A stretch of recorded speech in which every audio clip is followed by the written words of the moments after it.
اتنی حسین و جمیل عورت دیکھ کر وہ عابد اس کے عشق میں مبتلا ہو گیا۔ جب تک وہ 100 دینار نہ لے لیتی اپنے قریب کسی کو نہ آنے دیتی۔ اے حسن و جمال کی پیکر، میں پہلی ہی نظر میں تیرا دیوانہ ہو گیا تھا۔ یہ سن کر اس فاحشہ عورت نے کہا، اندر آ جاؤ۔ جب وہ دونوں بدکاری کے لیے بالکل تیار ہو گئے، حضرت سیدنا حسن بصری رحمۃ اللہ تعالی علیہ فرماتے ہیں، ایک فاحشہ عورت کے بارے میں مشہور تھا کہ اسے دنیا کا تہائی حسن دیا گیا ہے۔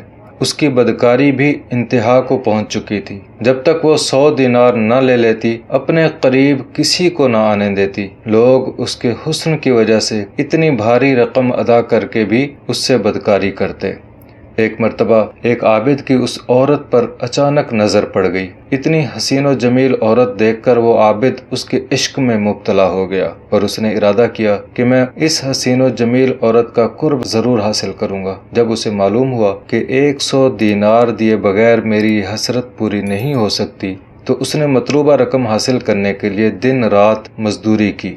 کافی تگ و دو کے بعد جب 100 دینار جمع ہو گئے تو وہ اس بدکار عورت کے پاس پہنچا اور کہا، اے حسن و جمال کی پیکر، میں پہلی ہی نظر میں تیرا دیوانہ ہو گیا تھا۔ تیرا قرب حاصل کرنے کے لیے میں نے مزدوری کی اور اب 100 دینار لے کر تیرے پاس آیا ہوں۔ یہ سن کر اس فاحشہ عورت نے کہا، اندر آ جاؤ۔ جب وہ عابد کمرے میں داخل ہوا تو دیکھا کہ وہ حسین و جمیل عورت سونے کے تخت پر بیٹھی ہے۔ اس نے عابد سے کہا، میرے قریب آؤ اور اپنی دیرینہ خواہش پوری کر لو، میں حاضر ہوں، آؤ میرے قریب آؤ۔ وہ عابد بے تاب ہو کر اس کی طرف بڑھا اور اس کے قریب تخت پر جا بیٹھا۔ جب وہ دونوں بدکاری کے لیے بالکل تیار ہو گئے تو اس عابد کی سابقہ عبادت اس کے کام آ گئی اور اللہ عز و جل کی بارگاہ میں حاضری کا دن یاد آ گیا۔ بس یہ خیال آنا تھا کہ اس کے جسم پر کپ کپی طاری ہو گئی، اس کی شہوت ختم ہو گئی اور اسے اپنے اس فعل بد کے ارادے پر بڑی شرمندگی ہوئی۔ اس نے عورت سے کہا،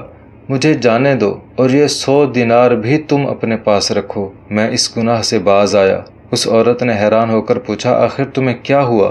تم تو کہہ رہے تھے کہ تمہارا حسن و جمال دیکھ کر میں دیوانہ ہو گیا ہوں اور میرا قرب حاصل کرنے کے لیے تم نے بہت جتن کیے۔ اب جب کہ تم میرے قرب میں ہو اور میں نے اپنے آپ کو تمہارے حوالے کر دیا ہے تو اب تم مجھ سے دور بھاگ رہے ہو۔ آخر کیا چیز تمہیں میرے قرب سے مانے ہے؟ یہ سن کر اس عابد نے کہا، مجھے اپنے رب عز و جل سے ڈر لگ رہا ہے اور اس کا خوف تیری طرف مائل نہیں ہونے دے رہا۔ مجھے اس دن کا خوف دامن گیر ہے جب میں اپنے پروردگار عز و جل کی بارگاہ میں حاضر ہوں گا۔ اگر میں نے یہ گناہ کر لیا تو کل بروز قیامت اللہ عز و جل کی ناراضگی کا سامنا کس طرح کر سکوں گا؟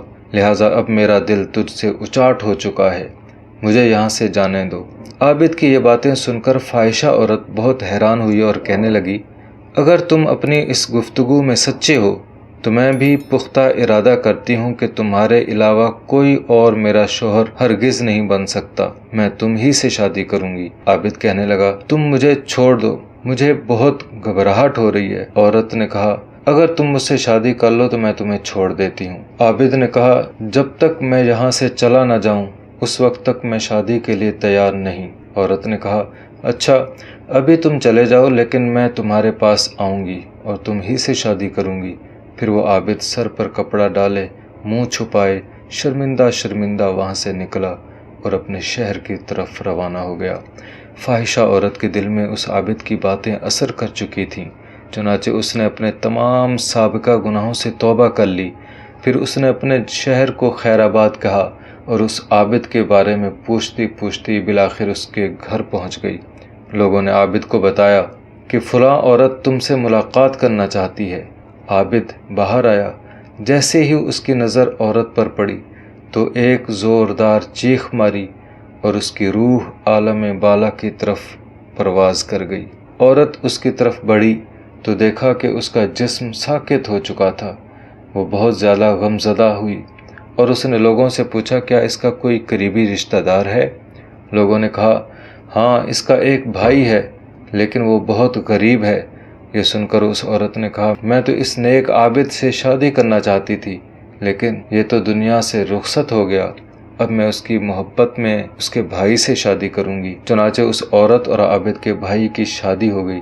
اللہ رب العزت نے انہیں نیک اور صالح اولاد عطا فرمائی اور ان کے ہاں 7 بیٹے ہوئے جو سب کے سب اپنے زمانے کے مشہور ولی بنے۔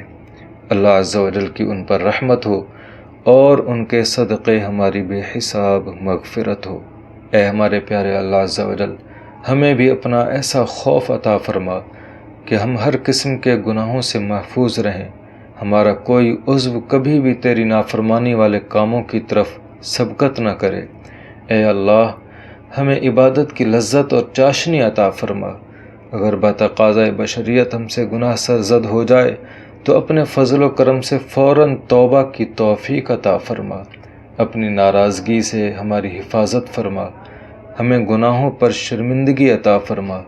اے اللہ عز و جل، تو ہی گناہ گاروں کے گناہوں کو معاف فرمانے والا ہے۔ اپنے محبوبوں کے صدقے ہماری تمام خطائیں معاف فرما دے اور اپنی دائمی رضا کی دولت سے ہماری جھولیاں بھر دے۔ آمین آمین بجاہ النبی الامین صلی اللہ تعالی علیہ وآلہ وسلم۔